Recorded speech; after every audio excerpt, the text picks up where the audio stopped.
énergie était vraiment présente À toutes ces l'époque, années. oui, à l'époque. Donc en 2008, en création de l'UPAF, donc qui est l'Université populaire africaine en Suisse. Si mes recherches sont justes, tu évoquais que dans certaines interviews, en fait, l'UPAF, c'était avec ton idée de penser aux jeunes d'ici, en fait. Apporter finalement ce déficit de la connaissance de l'histoire africaine. Alors, on se rapproche, dans les années 2008, on se rapproche de notre temps à nous, et du coup, ça commence à beaucoup aussi me parler, parce que finalement, je pense que c'est là où on pourra en développer plus tard, mais c'est vrai que d'apporter ce déficit de la connaissance africaine aux personnes ici, je pense que ça, c'est le combat de fond et porté par l'UPAF. En fait, il a été précédé par la section cours pour comprendre l'Afrique et les Africains qu'on a créé au sein de Regard Africain. Parce que lorsque le journal a commencé à se développer, on était invité un peu partout, dans les écoles, dans les institutions, pour venir soit expliquer ou parler de l'Afrique. Alors moi, je ne m'y attendais pas, parce que je n'étais pas formé. Je ne sais pas si vous, les Africains qui sont là, vous êtes formés pour comprendre ce qu'est l'Afrique Pas encore, mais tu vas nous former. Donc, la première fois que je me suis trouvé là, je me suis dit, bon, c'est devant des élèves, je vais leur parler de ma vie d'élève en Afrique, comment ça se passe, etc.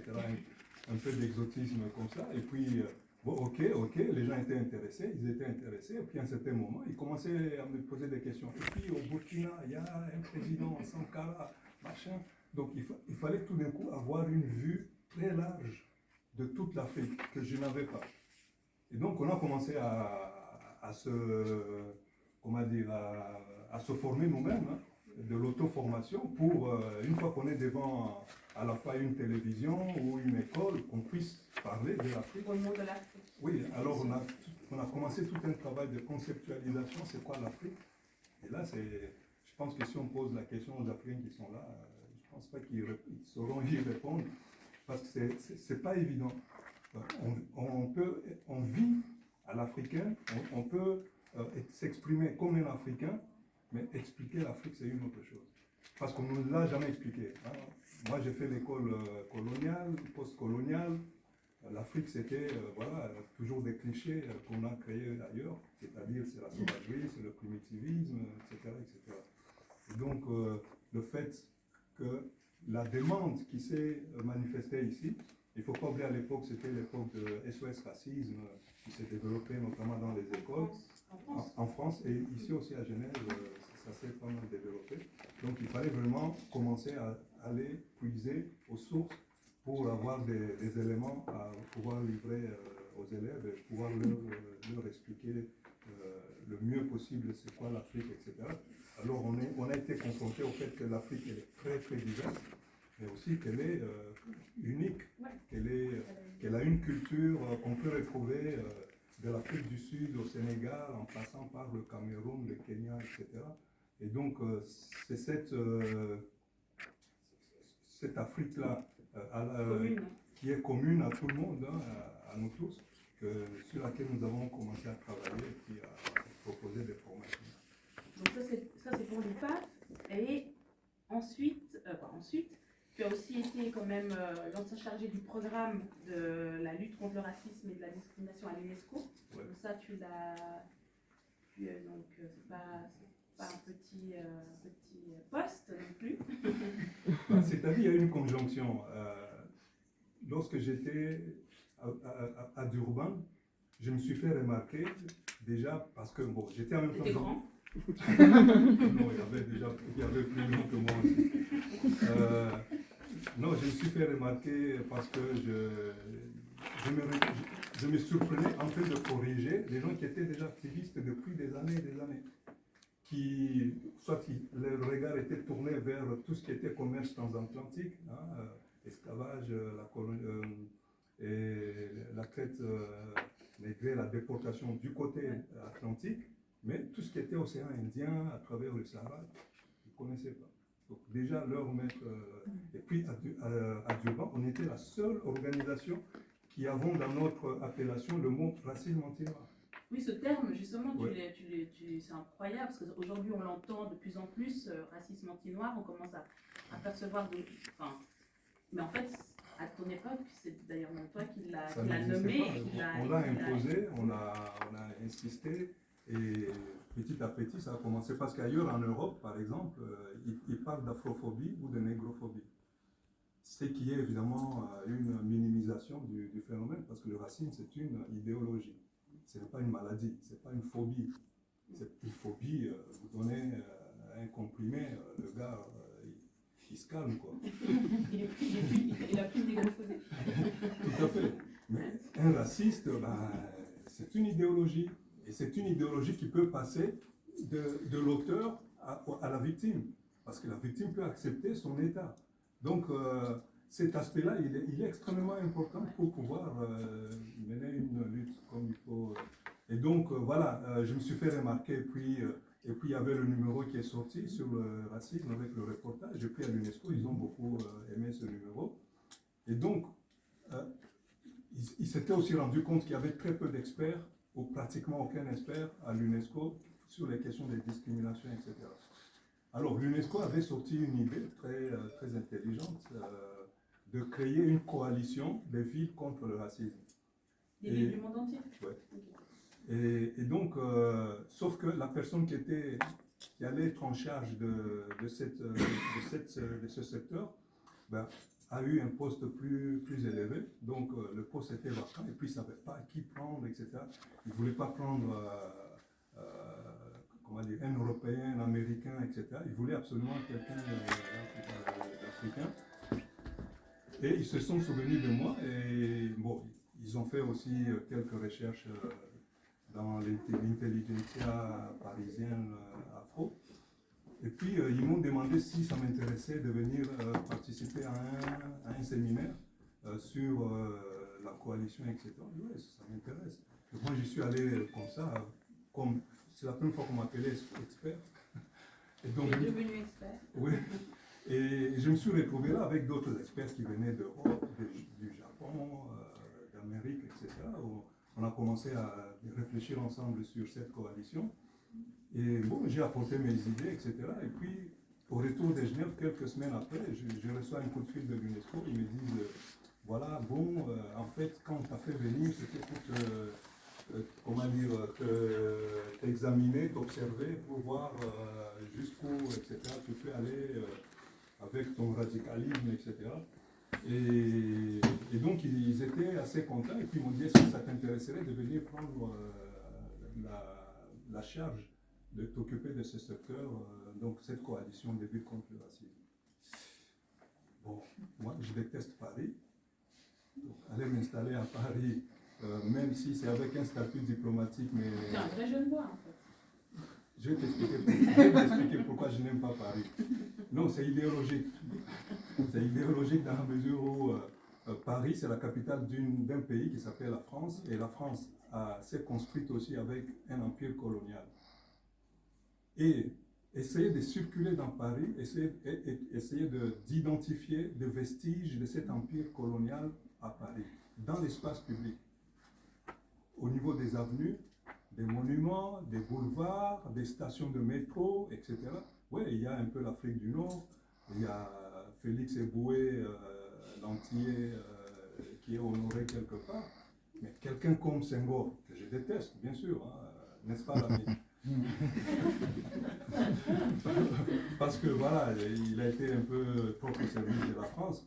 Mais je me suis dit, mais comment quelqu'un comme Senghor, qui a créé la seule organisation sur laquelle la France aujourd'hui peut s'ériger et faire entendre sa voix, c'est-à-dire la francophonie, n'a même pas une avenue, il n'a pas un monument, n'a rien, etc. C'est lui qui a construit cette présence française dans le monde, n'est pas reconnu. Je me dis, non, moi je ne peux pas aimer une ville qui m'ignore, une ville qui me méprise. J'ai vu, si vous allez à Paris, je crois peut-être vous vous rappelez qu'il y a une grande avenue de Téhéran. Et je me suis posé la question, mais qu'est-ce que Téhéran et l'Iran ont fait à la France pour qu'ils méritent une avenue longue, large, etc. Et au contraire, dans nos pays, les boulevards Charles de Gaulle ou Giscard d'Estaing, il y en a plein. des monuments coloniaux, il y en a à tous les coins, devant des présidences, etc. Donc, je me suis dit non, Paris, j'y allais pour des besoins, voilà, voir la famille, etc. Mais aimer, non. Aimer, c'est comme si je me retournais le mépris qu'on jette sur moi, je me le retournais contre moi-même. Donc, je n'avais pas du tout envie d'aller à Paris. Et puis, j'avais juré de ne jamais travailler dans les organisations internationales, même si je suis venu en Suisse pour étudier les relations internationales. Pourquoi? Parce qu'il y a eu le génocide du Rwanda. Et le génocide du Rwanda, c'est quoi? C'est deux peuples qui sont identiques. Alors, moi, je vais devoir te couper. Parce qu'on va en parler après. Ah, ok.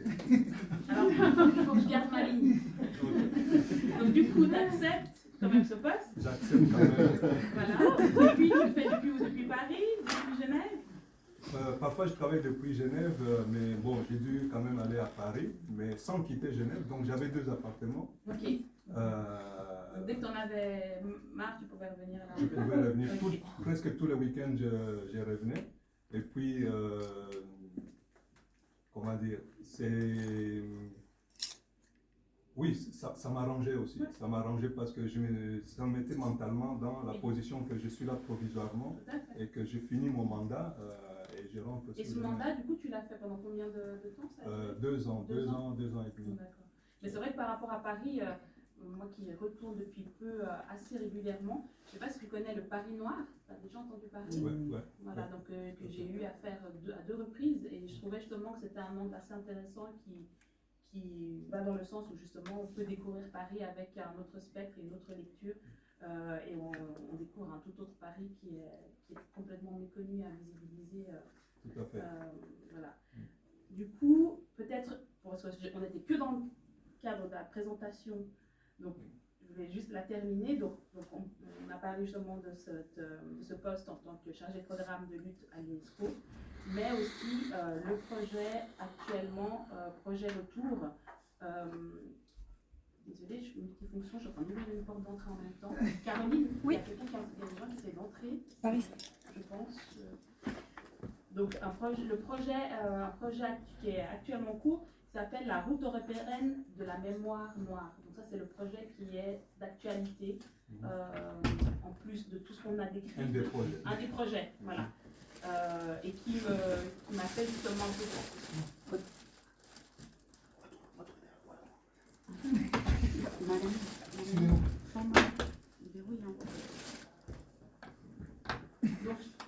Donc ce projet, si je le résume de la manière dont j'ai compris, qui m'a d'ailleurs fait penser un peu au projet un peu du Paris Noir notamment, c'est finalement de pouvoir retracer les mémoires dans l'histoire de l'apport, donc c'est toujours sur un axe bien évidemment positif, l'apport des personnes noires, afrodescendantes ou africaines dans l'histoire européenne, afin non pas que faire briller la personne afrodescendante, mais pouvoir trouver une histoire commune en fait. Donc c'est un peu un outil, j'ai envie de dire même pas de réconciliation, mais de trouver une base commune et de se rendre compte finalement qu'on fait tous partie de l'histoire et de ne plus penser que l'histoire n'a été faite et construite que par une partie du monde.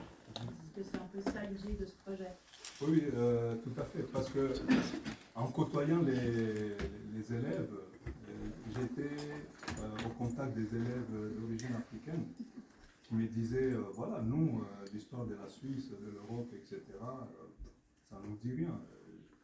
Moi j'ai appris en étudiant sur toi hier des choses que je ne connaissais pas non plus. Bon, j'ai fait l'école ici, notamment Saint-Maurice et les légionnaires Eben. Ouais. C'est quand même... Et donc, voilà, il cherchait quelque chose à quoi se relier. Il ne trouvaient pas. Hein. Guillaume Tell, ça ne leur parle pas. Le serment, des je ne sais quoi, etc.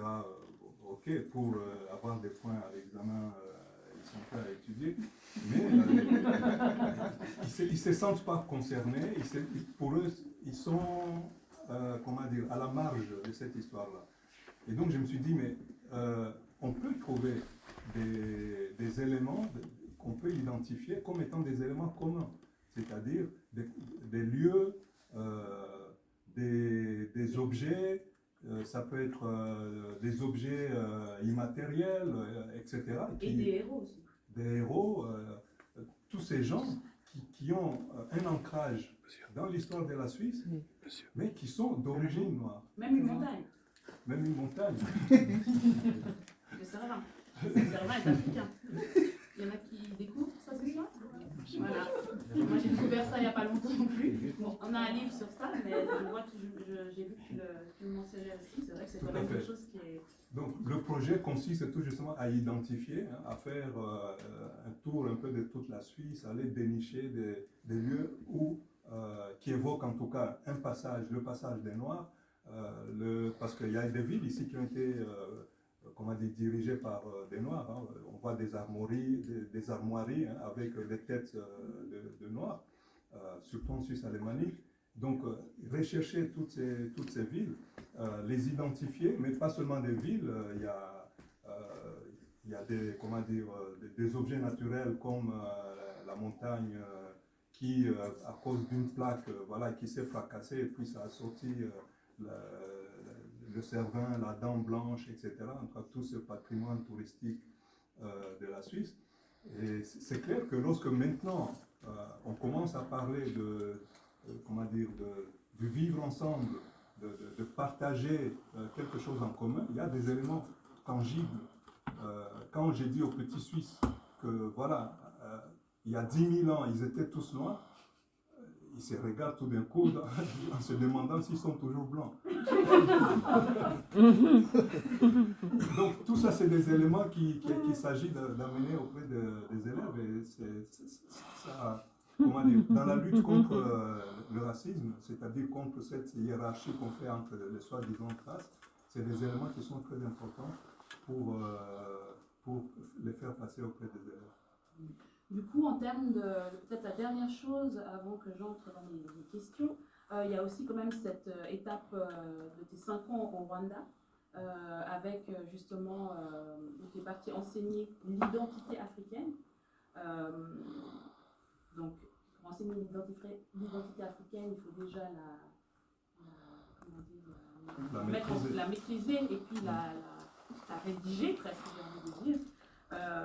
Donc enseigner finalement la culture, l'histoire africaine et sa sagesse, sa philosophie, enfin sa spiritualité, enfin construire cette identité. Donc là, tu es parti 5 ans au Rwanda, post-génocide, enseigner cette identité commune africaine à des élèves, je crois que c'était au primaire et au collège. Oui, les élèves, c'était surtout leurs formateurs, c'est-à-dire les professeurs d'histoire, d'éducation civique, les directeurs d'école, les inspecteurs de l'enseignement, tout le personnel en fait, parce que moi j'ai pas eu accès directement aux élèves parce qu'il y en a des milliers. Donc 5 ans ne pouvaient pas suffire. Et puis je ne suis pas resté 5 ans sur place, je faisais des allers-retours. Donc qui duraient chaque fois 4 semaines, 6 semaines, ça dépend. Et en fait, ce sont des amis rwandais qui étaient ici, lorsque je suis passé une fois à Kigali, parce que dans la coalition des villes contre le racisme et la coalition africaine, je suis passé par Kigali, que j'avais proposé comme une des villes. On a choisi 4 villes comme étant des villes leaders de cette coalition. Et parmi ces villes, il y avait Kigali, donc je suis passé par là, j'ai rencontré des anciens amis, parce que j'ai fait toutes mes études universitaires au Burundi. Non pas parce que je suis burundais, mais je suis congolais d'origine. Je ne l'ai pas dit, je crois. Oui, alors j'ai l'impression maintenant de te connaître, vu que ça fait des semaines que je t'étudie. Donc oui, il est bien d'origine congolaise. Voilà. Le Congo rive gauche. Congo rive gauche. Et donc, ouais, c'est tout. Oui, et donc, j'ai vécu 5 ans au Burundi, où j'ai fait toutes mes études universitaires. Et puis, bon, c'est à l'occasion du fait que mon père était diplomate. Et puis, après, il a quitté le pays, mais je suis resté comme j'avais commencé à faire les études. Donc, je connais un peu la région, je connais les gens, etc. Et donc, voilà, je suis allé faire ce projet. Qui s'adressait uniquement aux formateurs, mais évidemment avec un retour sur les élèves. pour qui j'avais élaboré une sorte de kit pédagogique pour faire passer les enseignements que j'avais apportés aux formateurs, pour les apporter, pour les relayer auprès des élèves. Donc, ça peut paraître assez paradoxal et même, comment dire, presque une sorte d'arrogance de penser que voilà, on est allé enseigner. Moi, qui avais passé 18-20 ans avant que j'aille, je retourne en Afrique, que j'aille au Rwanda pour aller enseigner, c'est qu'eux, ils pratiquent, ils connaissent beaucoup mieux que moi. Oui, c'est ça, c'est qu'en fait, on se rend compte que les traditions, tu réalises à ce moment-là que les traditions africaines ne sont pas enseignées, c'est-à-dire que les gens vivent leur africanité au quotidien, mais ce n'est pas enseigné. Au contraire, on va plutôt enseigner des traditions d'ailleurs. Ouais, tout à fait. Et donc, moi, ce que j'ai réussi à faire grâce aux questionnements qui ont surgi des écoles, des institutions par où j'ai passé, on me posait des questions, etc. Et chaque fois que je rentrais chez moi, je reprenais tout ce que j'avais élaboré comme formation pour les réactualiser, les réaménager, les réajuster, etc. Et donc, tout ça, évidemment, a fait que j'ai conceptualisé cette identité africaine. Et c'est cette identité africaine conceptualisée, notamment à travers la philosophie d'Ubuntu, hein, que j'ai découverte à ce moment-là, alors que je la connaissais. Donc, je faisais de l'Ubuntu sans savoir. Et c'est au Rwanda où, à la fin d'une conférence, parce qu'avant que le Rwandais accepte que je fasse ces formations, parce qu'à cause du génocide, il ne fallait surtout pas qu'on laisse passer n'importe quoi. Donc voilà, j'ai commencé à donner des conférences à l'université, dans des écoles, devant les cadres du parti au pouvoir, etc., etc. Donc tous ces centres de décision. Et à chaque fois, ils approuvaient. Et puis, c'est l'année d'après que j'ai commencé vraiment à travailler avec les enseignants. Et puis, la première fois que j'ai fait cette conférence, il y a eu donc le comité des sages du Rwanda qui allait travailler avec moi pendant ces 5 ans, qui m'ont dit, mais ce que tu dis là, c'est de l'Ubuntu. Et c'est là que je me dis, mais ah oui, mais c'est vrai. Ça fait 10-15 ans que je fais de l'Ubuntu sans savoir. C'est comme pour te dire, mais tu es activiste. Et tu le fais, tu es dans l'action, mais tu ne sais pas que tu es activiste. Tout à fait, exactement. Et donc voilà, c'est ce concept-là que j'essaie maintenant de faire passer assez difficilement. Et en 2 mots, le concept, pour ceux peut-être qui n'ont jamais entendu parler, l'Ubuntu, qui est une philosophie, une sagesse africaine de je suis, parce que tu es, donc nous sommes. Ouais. Et donc voilà, c'est la sagesse des origines. C'est-à-dire lorsque l'homme a voulu se définir, l'homo sapiens... On ne va pas tout dire, parce qu'il y a une masterclass sur l'Ubuntu. J'encourage les gens à s'inscrire. Donc tu ne spoiles pas tout, tu dis un bout, mais pas tout. En fait, il faut se mettre à la place du premier homme qui s'est relevé et qui a envie, au lieu de marcher à 4 pattes, de marcher à 2 pattes. Et tout d'un coup, l'horizon qui s'ouvre devant lui, et puis ce qui l'anime comme sentiment, en se disant, mais je vois plus de choses, j'ai plus comment dire, d'envergure, en tout cas d'amplitude de vision devant moi, et donc je ne suis plus l'animal, le singe que j'étais auparavant. Et donc, il a commencé à se définir par rapport à qui, non pas par rapport au baobab qui est à côté, ou par rapport à tel rocher, etc., par rapport aux autres animaux que lui-même était avant, qu'il se considère comme étant différent. Donc l'Ubuntu, c'est la sagesse des origines qui consiste à se définir comme quelqu'un de non animal. Ça, c'est le truc à la base. Mais pour que tu te définisses comme étant un non animal, tu dois mettre en place toute une façon d'être par rapport aux autres, où tu as besoin de tuer pour manger, mais tuer, c'est-à-dire de chasser pour manger, mais non pas pour juste faire du business, etc., etc. Donc il y a beaucoup d'éléments qui se dégagent, beaucoup de valeurs, etc. Je ne vais pas vous en dire plus, sinon Ça va vous... Ça peut aussi vous endormir. Hein, Endormir, non, je pense pas. Mais Ubuntu, c'est pas un logiciel, c'en est un. ah, parce qu'il y a un logiciel sud-africain qui s'appelle Ubuntu Le aussi. problème, c'est que Ouais, si on cherche dans Wikipédia, elle va me dire, mais ce n'est pas Wikipédia. Mais Si on cherche dans Wikipédia, c'est ce qu'on trouve. bah, on va changer, vous savez, monsieur, pourquoi? Parce qu'en fait, Ah oui, je ne sais pas si vous connaissez Noircir Oui, Wikipédia. voilà, elle est donc d'ailleurs là, par... elle est là? Non, elle n'est pas là. Non. Elle n'est pas encore là, non. Même si c'est Yvonne. C'est Yvonne non, même. Yvonne, non. Mais du coup, ils font ce travail-là, c'est-à-dire qu'on va aller créer, Tout à fait, créer ouais. une page. D'ailleurs, tu as une page sur Wikipédia? Non, Ah bah, il faut qu'on fasse d'urgence. ça fait 4 ans, 5 ans. Ok. Non, mais ça, c'est aux autres de faire Non, ça.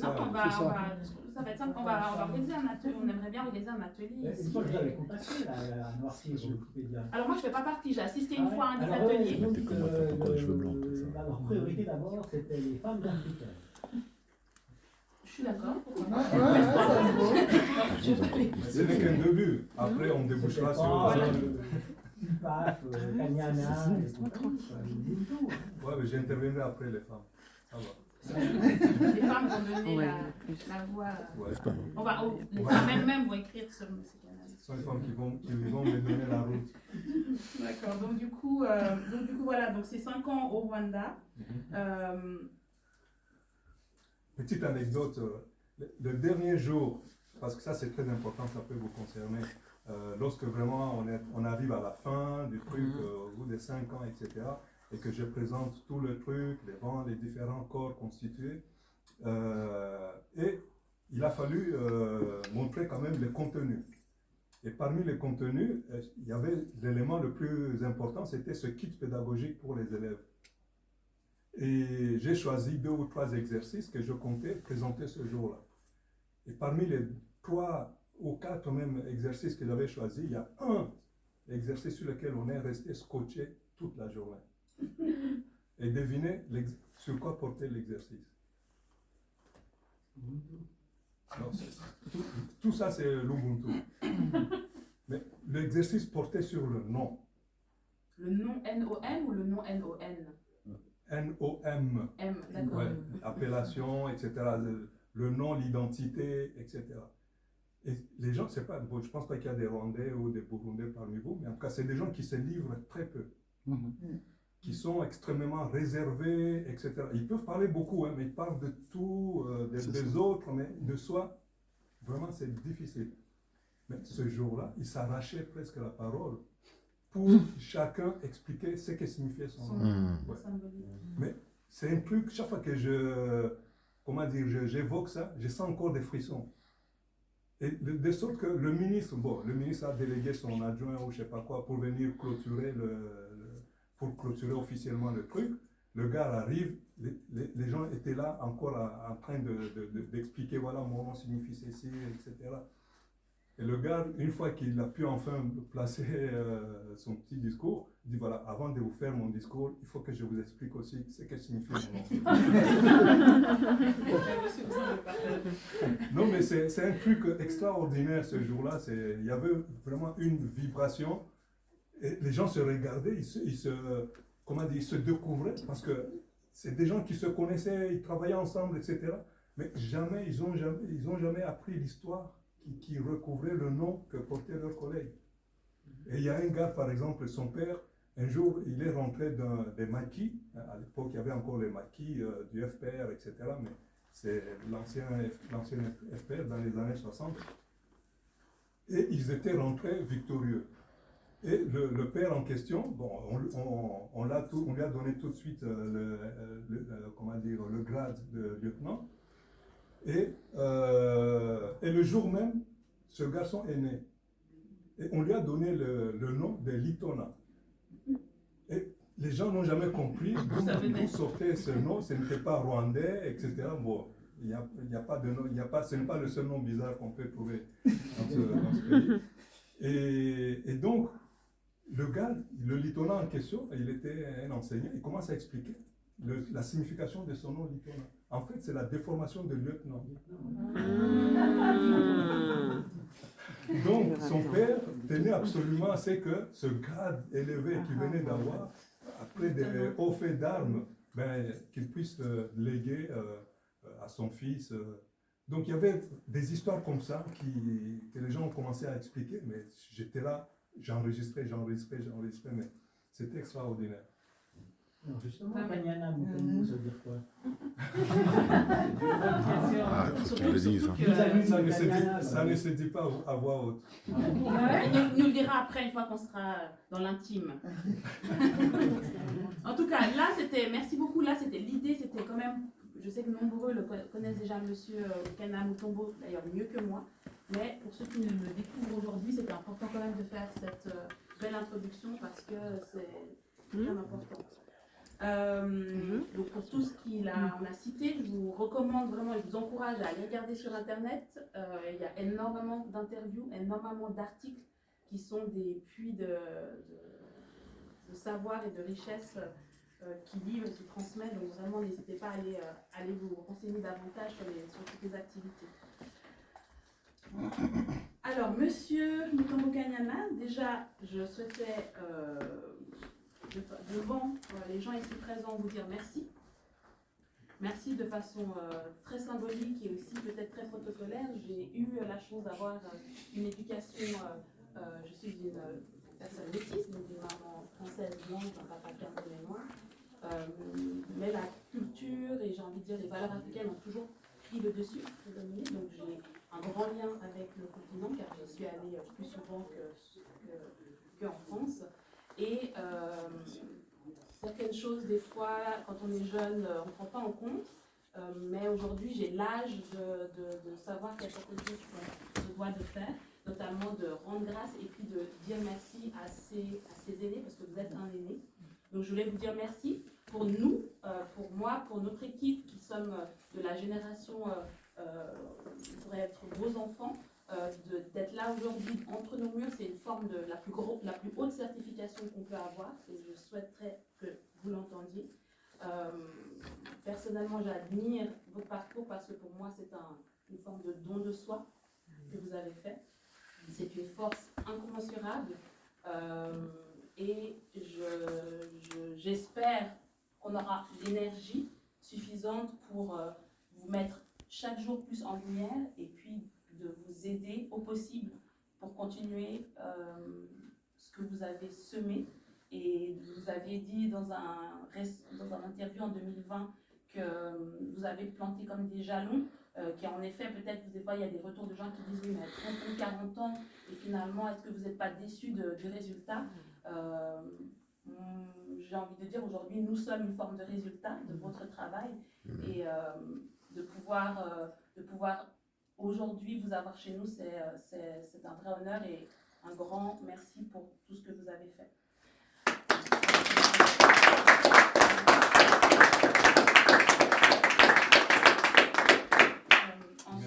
Merci énormément. Je me sens très très honoré. C'est la moindre des choses. Quand vous êtes, non, enfin, ça m'a des choses.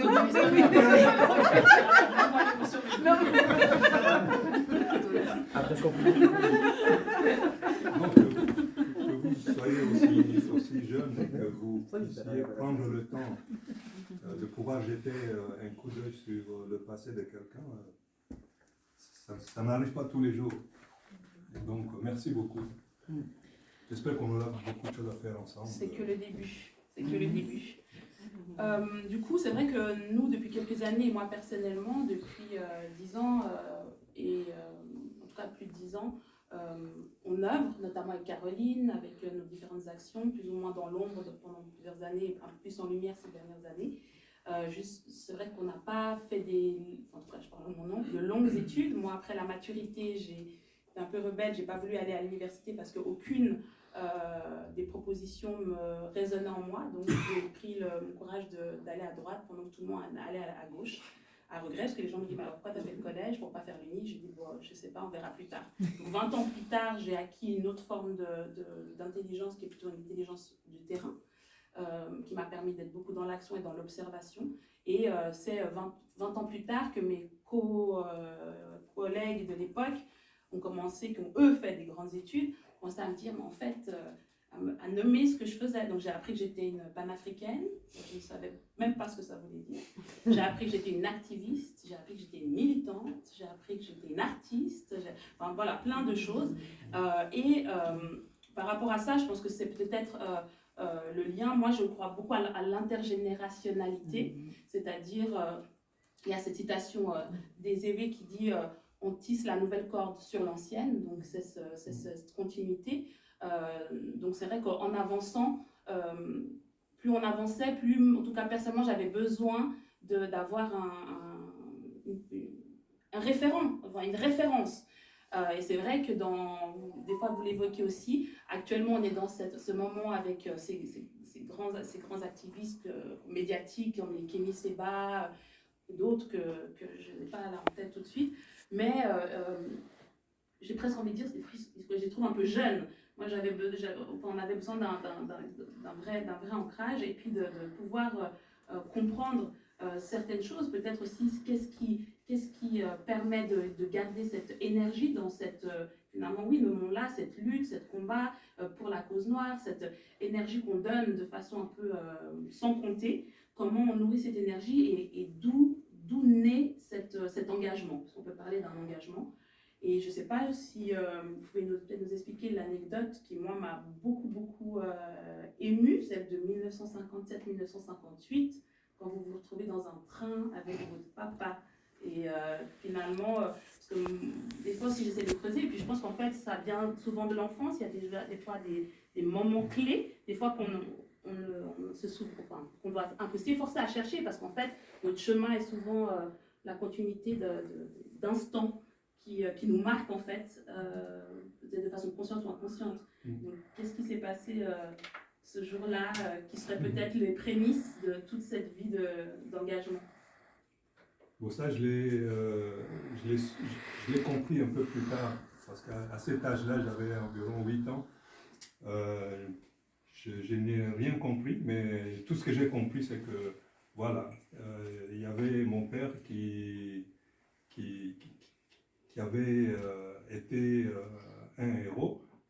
En fait, on était dans un train, on partait en vacances au village, et on venait d'avoir un petit frère que mon père voulait absolument montrer à sa famille et montrer en même temps tous les restes des enfants, parce qu'il a fait tous ses enfants sans mettre les pieds dans son village. Et donc, arrivé en pleine nuit, il y a un contrôle qui se fait, et puis le contrôleur qui commence à rabrouer mon père en disant, voilà, qu'est-ce que vous faites ici? Vous êtes un nègre, vous devez être dans le wagon avec les nègres. Ici, c'est le wagon réservé aux blancs. Et mon père qui sort tous ses papiers, machin, qui justifie que voilà, il peut être aussi dans ce wagon. Parce qu'il avait été identifié comme un noir évolué. Ouais, parce que les Belges, bon, les noirs évolués, il y en avait un peu partout dans toutes les colonies. Mais les Belges avaient été beaucoup plus loin, ils délivraient carrément des diplômes d'évolués. Et nous, chez nous, au salon, on avait vraiment bien encadré les diplômes d'évolués. Et quand les copains venaient à la maison, ils disaient, vous voyez, on n'est pas on a été évolué. Donc, tout ce que je regrette à ce sujet, c'est que je n'ai pas pensé, avant que mon père meure, qu'il puisse me retrouver ce diplôme, parce que chaque fois que j'expliquais aux gens cette histoire, ils n'en croyaient pas leurs yeux. Bref, donc il était évolué, et donc il pouvait voyager en première classe partout où les Blancs pouvaient se mettre. Et donc, il a tenu vraiment tête à ce contrôleur qui le traitait de tous les noms, etc., en disant, voilà, la prochaine gare, on va vous faire descendre tous. Et puis c'était en pleine nuit, il était, je crois, 23h par là. Et toi, tu avais quoi, 8 ans à ce moment-là? Ouais. Et on était là, trembloté, etc. Et puis, arrivé dans la gare d'après, le chef des gares est monté tout de suite pour voir ce qui s'est passé. Et puis l'autre lui explique, voilà, ce nègre ne veut pas aller dans les autres wagons avec les autres nègres. Et puis le gars, le chef des gars, regarde les papiers, il dit mais c'est un ordre, il a le droit parce que c'est un évolué. Et donc l'autre l'a laissé tomber, mais pour nous qui étions là, on se voyait lâcher en pleine brousse, en pleine nuit, etc. Qu'est-ce qu'on allait devenir? On voyait déjà des images de lions, de léopards. J'imagine. Ah oui. Et donc après quand on a vu que voilà, on est resté là où on était, on s'est dit mais notre père vraiment c'était un héros. Quand on est rentré des vacances et qu'on racontait cette histoire aux copains, c'est évidemment, il a tenu tête et il n'a pas plié. Les gens s'approupaient, etc. Donc pendant des semaines, on racontait que ça comme histoire. Et mine de rien, plus tard, j'ai compris que de tenir tête à l'oppresseur, mais de tenir tête à l'oppresseur en utilisant ses propres armes, parce que le statut d'évolué, ce n'est pas mon père ni ses semblables qui l'ont créé. C'est le blanc lui-même qui l'a créé pour faire la distinction, etc. Et voilà qu'il est pris à son propre piège. Il n'accepte plus, en tout cas ce contrôleur n'acceptait pas cette façon de stratifier la société. Mais voilà, mon père a pu vaincre ça. Je me dis, mais tiens, en y allant de manière beaucoup plus ajustée et en utilisant les propres armes de l'oppresseur, on peut aussi arriver à ses fins. Mais évidemment, ce n'est pas la seule arme qu'il faut utiliser, il faut utiliser d'autres encore. Et du coup, je me posais la question par rapport à finalement ton état d'esprit, c'est-à-dire comment l'état d'esprit pour finalement ne pas lâcher. Est-ce que c'est comme une vision tunnel où peu importe ce qui arrive, on a dans le viseur l'objectif et on ne lâche pas, en fait, en termes d'état d'esprit. Des fois, je te vois un peu comme ces sportifs d'élite qui finalement a un état d'esprit où ils ont leur objectif, quoi. Et je me demandais comment se travaille cet état d'esprit. Est-ce que c'est automatique ou tu te automotives? Voilà, quel est le mindset pour... parce que là, on parle de 40 ans d'activisme, d'engagement. À peu près 45. Enfin, moi, j'en ai fait à peine 10. Je suis déjà... je me dis, comment c'est encore je veux les secrets. C'est pour ça qu'il faut au départ définir ses ambitions de manière réaliste. Okay. C'est-à-dire que ce n'est pas dans le quart de siècle que tu vas faire en étant activiste que tu vas changer le monde. Exact.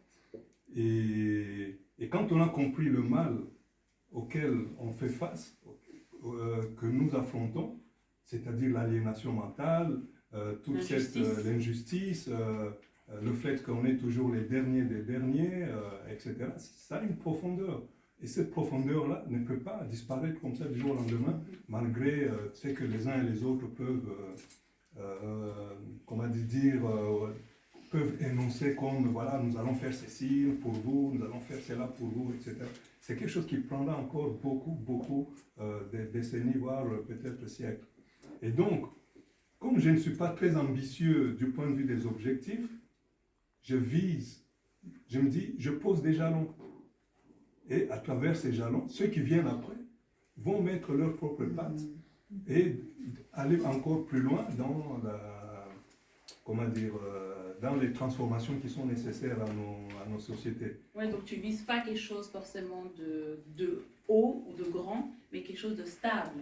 Oui, de toute façon, la chose est par nature, c'est-à-dire cet état dans lequel nous trouvons, c'est un état qui est naturellement stable.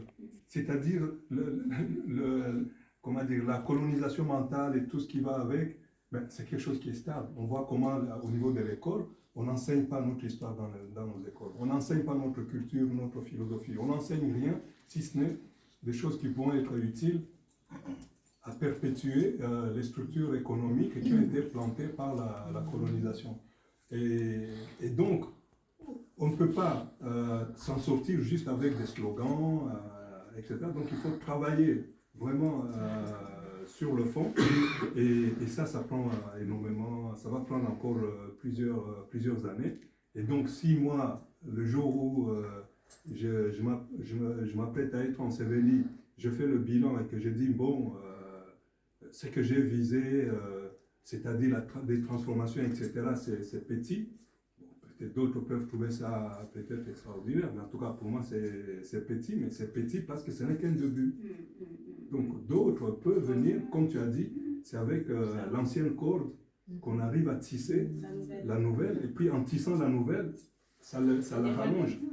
Et on peut l'utiliser à faire beaucoup plus de choses. C'est pour ça que je suis toujours à me dire, jusqu'au bout, tant que j'ai encore des forces, tu tisses ou tu sèmes. le besoin de lutte est toujours là. Tout à fait. Et il ne s'agit pas de se dire, voilà, je suis arrivé, il y a des petits jalons, la revue, le fait que, voilà, il y a l'UPAF, et puis Africa Lab, etc. Bientôt, peut-être, si on arrive à réussir l'initiative sur un mausolée, un mémorial noir à Genève, ça sera aussi quelque chose qui... Merci. Et puis du coup, je me demandais, parce que c'est vrai que quand on s'est rencontrés 2-3 fois, j'ai cru, enfin tu as un peu sorti que tu n'étais pas forcément le plus aimé, que ce soit des sphères étatiques, politiques, médiatiques. Et j'avais envie de demander, mais en fait, comment tu te sens perçu? Et puis, est-ce que finalement, tu es aimé, tu n'es pas aimé, tu es redouté? C'est cette perception, parce que finalement, c'est vrai que moi, j'ai ma lecture du point de vue de ce que je fais. Je sais que tu ne veux peut-être pas utiliser ce mot, mais voilà, je te vois comme quelqu'un d'une légende, un héros. Mais finalement, donc j'ai du mal à percevoir quel est peut-être, est-ce que tu peux nous confier ça, voilà, pourquoi ne serais-tu pas aimé et quel est le souci? Bon, déjà, il faut révisiter toutes ces notions, parce que et changer de paradigme. C'est clair que je ne sais pas si tu as déjà entendu un enfant africain se poser des questions de savoir si ses parents l'aiment. C'est pas un questionnement qui est fréquent chez nous. Parce qu'il y a plein de gens qui nous aiment. Les parents, bien sûr. Et même quand ils montrent parfois un peu de méchanceté ou je sais pas quoi, il y a toujours quelqu'un d'autre qui peut agir avec bienveillance, qui peut vous apporter son amour, les tantes, les oncles, les grands-pères, les grands-mères, etc. On vit dans cet environnement-là. En Afrique, ce qui est important, c'est le respect. La notion du respect. Quand tu ne respectes pas quelqu'un, il peut t'en vouloir à mort. Mais quelqu'un ne se pose pas la question, est-ce que je suis aimé, est-ce que je ne suis pas aimé? Parce que nous n'avons pas de péché originel dont nous devons nous débarrasser ou dont nous devons expier. Cette notion-là n'existe pas dans la philosophie africaine.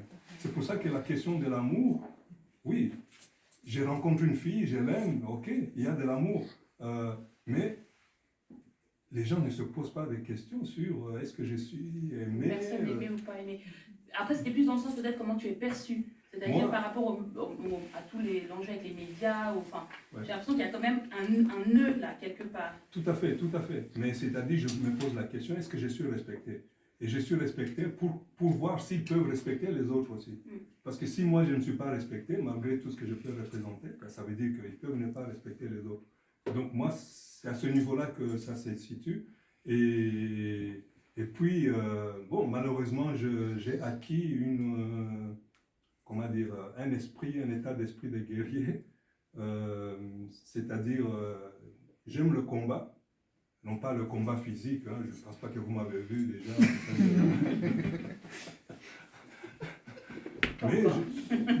mais le combat pour confronter les idées non pas juste par plaisir comme ça, mais confronter les idées pour aller de l'avant, pour en faire réjaillir quelque chose qui nous fasse avancer, ça c'est quelque chose que j'adore énormément.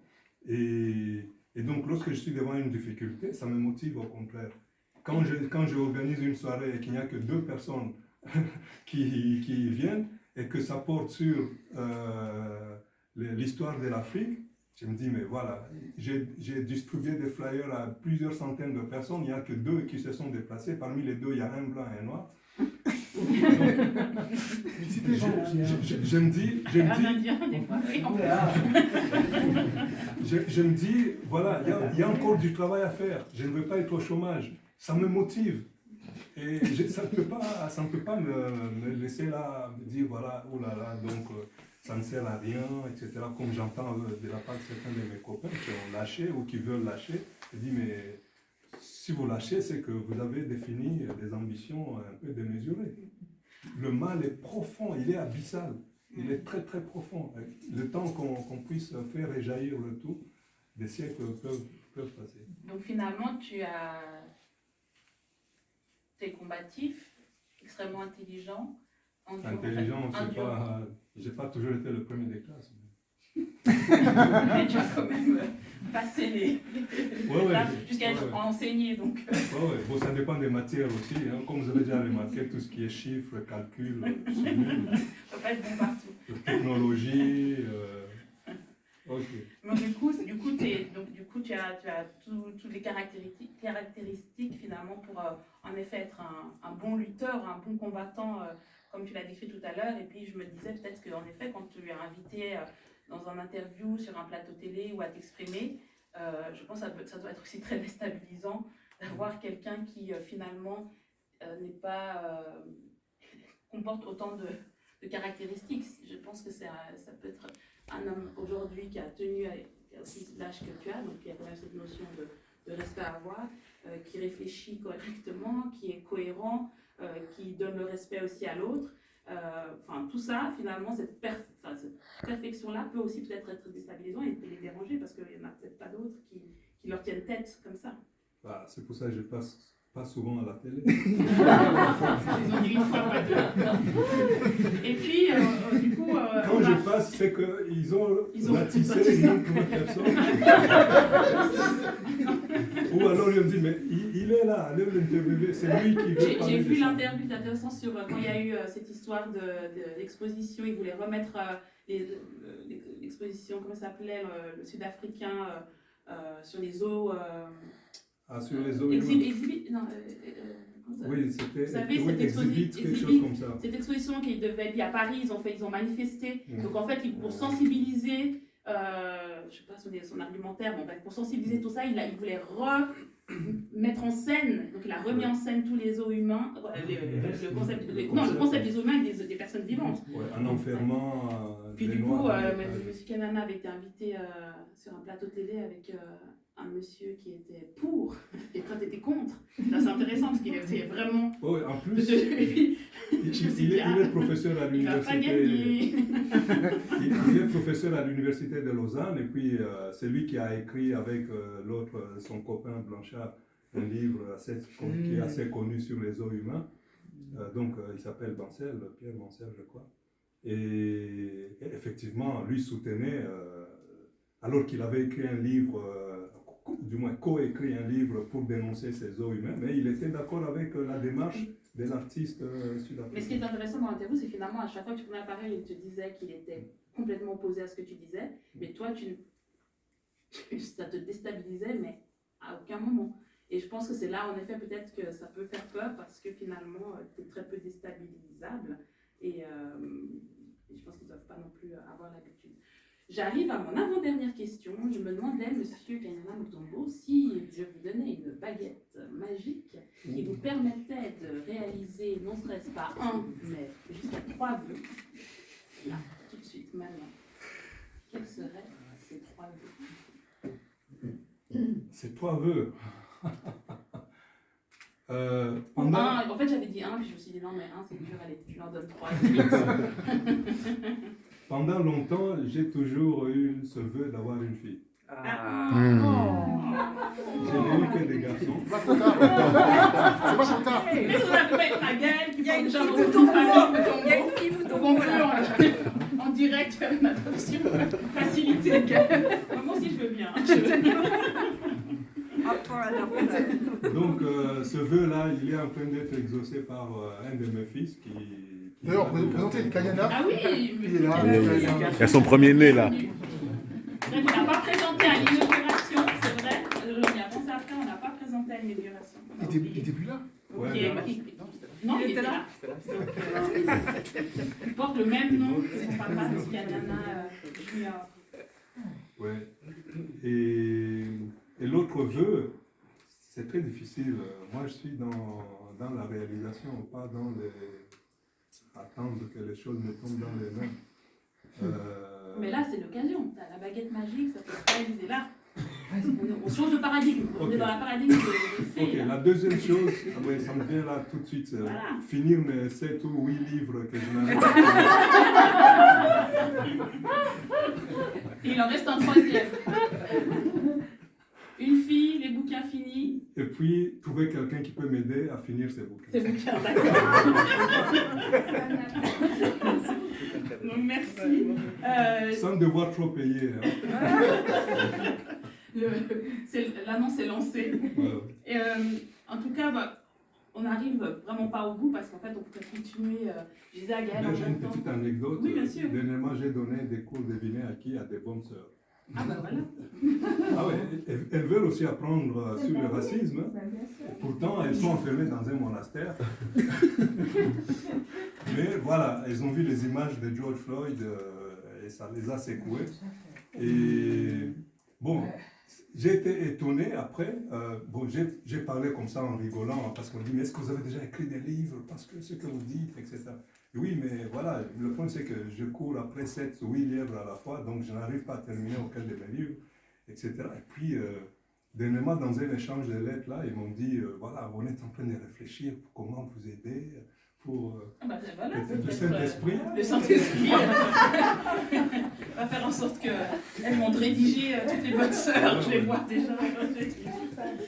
En tout cas, on arrive gentiment au bout de cet échange, enfin au bout, comme je disais, je pense qu'on est au début, mais voilà, en tout cas, par rapport au timing, parce que nous sommes quand même dans un paradigme suisse, donc il est quelle heure 21h25. Généralement, nos rencontres durent entre 1h jusqu'à 2h. On laisse toujours un temps justement pour l'échange. Moi, j'ai encore deux questions, donc si jamais vous n'en avez pas, je continue la parole. Mais voilà, l'idée c'était de savoir si vous aviez, je sais pas, quelque chose à poser, que ce soit quelqu'un, peut-être certains d'entre vous le connaissent, mais du coup c'est peut-être le moment, l'instant de poser une question que vous aviez toujours voulu poser, parce que c'est vrai que, sache quand même que quand tu es quand même quelqu'un qui est Charismatique. qui est très charismatique. Et non, mais c'est vrai que du coup, c'est pas forcément évident non plus de poser certaines questions parce que déjà, on veut bien les tourner parce qu'on ne veut pas se tromper. Et puis, du coup, J'ai pas un bâton à... Non, mais tu inscris ça. Et c'est vrai que du coup, je trouve que peut-être ce soir, il y a peut-être des questions qui sont au fond de nous et puis c'est le moment ou jamais en fait. Ça s'est fait pour ça. Donc, vous pouvez en profiter pour poser des questions ou dire quelque chose aussi. Hein. Ça peut être, voilà, c'est un moment humain. Donc, voilà, si quelqu'un a envie de dire quelque chose, s'exprimer ou pas, ou poser une question. Et là, je me disais que comment il est perçu ou perçu par son environnement, par les autorités, tout ça. Je crois que ce qu'il faut dire, c'est qu'après 15 ans d'existence, c'est la première fois qu'on a l'État de Genève a daigné donner un obol à oui. l'IPAF. C'était justement mon dernier point. Je l'avais appelé l'oubli, parce que du coup, c'est pas un oubli, mais c'était une façon de le dire. Qu'en effet, c'est quelque chose qui est plus que choquant, plus que rageant. Même dire, incompréhensible, mais je pense que c'est comment dire, je pense qu'on peut c'est incompréhensible, mais on peut le comprendre quand on l'analyse, comme tu le dis souvent par rapport au racisme. Avec le racisme, c'est bien de déconstruire les choses, mais pour déconstruire, il faut savoir comment elles se sont construites. Donc pour comprendre pourquoi il n'y a pas eu de financement, il faut comprendre comment ça s'organise, comment les financements sont octroyés. Et puis, je pense qu'on est dans une nouvelle étape. Comment je suis perçu aussi. Comment il est perçu. Mais du coup, je pense qu'on est dans une nouvelle étape. Moi, je suis quelqu'un qui est très optimiste et plein d'espoir. Donc, je suis persuadée que bientôt, on aura plus de problèmes, on pourra faire plein de choses. Donc, ça sera derrière. Donc, il faut aussi dire que je crois que il y a eu des états généraux du CRAN ou un truc comme ça. Assises, oui. Mais les assises du CRAN et des personnalités comme Mme Brunschik-Graf, qui était responsable donc, de la commission fédérale contre le racisme, des personnalités comme ça, qui étaient aussi conseillères d'État, ont été invitées et puis sont venus. C'est bien ça. Hein. C'est le. On n'est pas encore un lobby, donc C'est ça. le jour où on sera un lobby, on pourra nous respecter un peu plus. Non, mais ça en dit long sur Oui, ça- l'attitude Exactement. réelle. Mais ça en dit long surtout sur le chantier. Oui, puis sur le chantier, sur le chantier immense et La finalement. bourgeoisie genevoise. Oui, oui, mais en même temps, voilà, moi je suis métisse, mais née à Genève, donc je me considère comme une genevoise. Donc il y a certains codes que je comprends aujourd'hui, peut-être plus facilement aussi que quand on arrive dans un pays. Enfin, j'ai parcouru mes âges en observant mon milieu. Donc il y a des fois des choses qu'on ne comprend pas, puis qu'avec le temps, on comprend comment ça fonctionne. Enfin, je tourne un peu en rond dans ma réponse, mais pour dire que voilà, je pense que j'ai envie de dire que ça appartient au passé, que c'est malheureux et triste, mais que j'ai envie de voir demain. Demain, et la route est encore longue, et puis il n'y a pas de raison que les financements, les aides et les soutiens n'arrivent pas, alors que, comme j'ai dit, toutes les pièces du puzzle aujourd'hui sont réunies pour faire quelque chose de plus que urgent, en plus, qui répond à une demande hyper urgente. Que ce soit au sein des écoles, que ce soit, le chantier est vraiment immense, donc on va s'y atteler, et puis, puis ça va aller. Je ne sais pas s'il y a d'autres questions par rapport à... Merci en tout cas pour l'introduction et pour la rencontre. J'ai une question concernant l'Ubuntu, l'idéologie. Comment La maintenant masterclass, elle commence la semaine prochaine. Inscris-toi, tu sauras tout. D'accord. Maintenant, il a une commerciale à sa droite, Non, hein, j'ai c'est une fini. question. Hein. Disons qu'on a accueilli ici, on peut pas poser de questions. Mais bien sûr. Non, moi je m'en vais, c'est comme ça. Non, en fait, je pose la question, comment pour le premier idéologie du l'ubuntuisme, et dans un monde où il y a énormément d'individualisme. Et comment, en fait, justement, comment faire pour ne pas se noyer dans l'information en fait, il y a beaucoup d'informations, et comment dissocier la bonne de la mauvaise. Parce que c'est l'ubuntuisme. Parce qu'en fait, il y a beaucoup d'informations, beaucoup d'informations sur Sur l'Ubuntu, après c'est sur la spiritualité. C'est vrai qu'on arrive à une ère, je ne sais pas si tu l'observes, mais c'est vrai qu'on est dans une ère où tout ce qui est afro est tout à coup depuis, moi je le vois, depuis 2-3 ans, enfin même je dirais 5 ans, à la mode. Aujourd'hui, je dis toujours, c'est plus in d'aller à Accra qu'à LA. Donc du coup, là-dedans, tout à coup, en effet, nous on le voit, ayant boutique et nos activités pignon sur rue depuis beaucoup d'années, des gens qui arrivent et qui disent par où on commence. C'est-à-dire d'un coup, il y a soit un appel de l'Afrique, soit une envie d'Afrique, mais ils ne savent pas si c'est en écoutant une musique, en mangeant quelque chose. Enfin, et puis du coup, ça peut y avoir, c'est un peu ces charlatans, entre guillemets, de cette tendance qui peuvent, voilà, comme disait Marie, on sait plus finalement, c'est difficile de savoir, et dans cette information avec les réseaux sociaux, Internet, tout le monde s'y met, voilà, de savoir quel courant, quel chemin prendre, quoi écouter, où est la vérité. Bah, c'est pour ça que dans mes formations, je parle de ce que j'appelle l'Ubuntu, pas l'Ubuntuisme, mais l'Ubuntutude.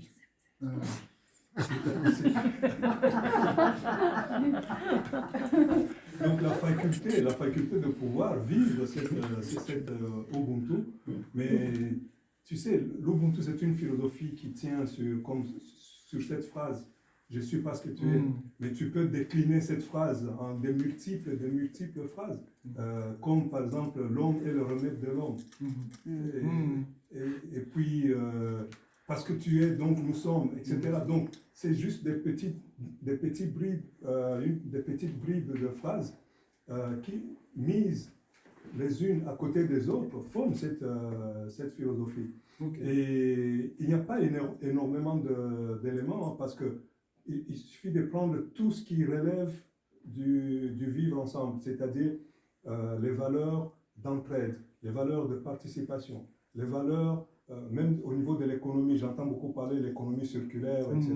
Mais tout ça, ça dérive de l'Ubuntu, etc., etc. Bon, tout ça à mon cours. Non, en fait, quelque part, c'est du bon sens, quoi. Pardon? Le bon tout. C'est du bon sens. C'est du bon sens, en fait. L'Ubuntu, L'attitude est du bon sens, ouais. c'est du bon sens, effectivement. C'est une morale aussi. C'est une morale, c'est une vision du monde, C'est un état d'esprit. c'est tout. C'est très difficile de coller là-dessus un seul qualificatif. Voilà, c'est une philosophie. C'est plus qu'une philosophie, c'est plus qu'un état d'esprit, c'est plus qu'une spiritualité. Ça englobe énormément d'éléments.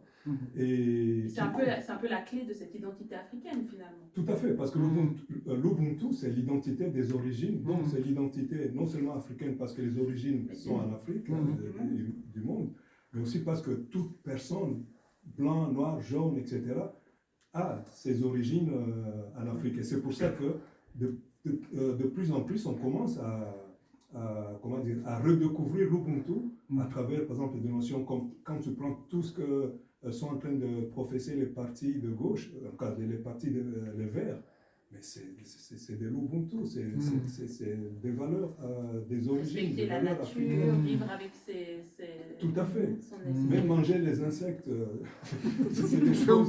Quand ils nous voyaient manger ça, ils disaient, mais voilà, c'est des arriérés, des primitifs, mais maintenant ça devient des plats. Tendance et très cher. Donc voilà, l'Ubuntu, c'est quelque chose vraiment d'universel. Hein, c'est africain parce que c'est né en Afrique et que ce sont les Africains qui portent encore cette philosophie. Et on voit aussi comment, de plus en plus, elle s'est traduite même sur le plan de la géopolitique. Quand on voit qu'aujourd'hui, les seuls pays qui arrivent à tenir tête au diktat occidental à propos de la Russie, ce sont les pays africains. Dernièrement encore, je ne sais pas si vous avez vu. Tu parles un peu fort là. Quoi? Le pays africain. Non, mais j'ai dit ceux qui font le plus. C'est-à-dire qui montrent, Dans la résistance. dans la résistance. Donc, il y a eu récemment le ministre des Affaires étrangères, comment il s'appelle encore russe? Lavrov. Oui, Lavrov, qui était de passage au Mali. Et il a été décoré de la plus grande médaille du pays. Évidemment, journaliste présent, machin, etc. Je me dis, mais pendant que tout le monde est en train de déclarer comme étant ennemis, etc., les Russes, voilà, les Africains sont en train de décorer les Russes. Donc, c'est quelque chose, symboliquement, c'est très fort. Hein? Au-delà de la géopolitique, au-delà de la politique, etc. C'est très fort parce que nous venons de loin. On était à quatre pattes, à coucher devant les Occidentaux qui pouvaient nous dicter. Un petit Macron pouvait débarquer à Abidjan ou à Dakar, ou comme récemment au Burkina, dire au président de la République du Burkina Faso d'aller réparer la ventilation, d'aller vérifier la ventilation de la salle où il donnait son discours. Donc, c'est caricatural, bien sûr, mais c'est dit qu'il y a de plus en plus beaucoup de courage qu'on n'avait pas du tout avant et qui commence à se remettre en marche, debout, dans la verticalité et non dans l'horizontalité. Mais justement, je me demande justement s'il n'y a pas finalement aussi une urgence parce que tu disais, j'ai entendu dans un interview, tu disais que quand tout à coup un jeune, notamment afrodescendant, découvre cette richesse, cette immensité des traditions, cette fierté finalement de l'identité africaine, etc., vers même tout ce qui est la notion de la spiritualité, que des fois il manque justement il leur manque des fois une étape et puis on est beaucoup trop dans le... Il manque le mode d'emploi. Voilà. Le mode d'emploi, on l'acquiert par l'école, parce que l'école structure la pensée, structure les savoirs. Et un prof d'histoire, etc., ne vient pas comme ça, puis commence à vous raconter tout ce qui se passe par la tête. Il structure bien son cours. Il commence par les origines. Donc, du coup, il faut passer maintenant par la case Africa Lab UPAF. Ouais, Par les formes. Non, mais enfin, on a une comment dire, une adresse, quoi. Tout à un fait. lieu, parce que j'ai l'impression que c'est de plus en plus, même chez les ados, les plus jeunes, enfin tout d'un coup il y a cet éveil qui est plus, avant cet éveil, cette prise de conscience était très très microscopique. Mhm.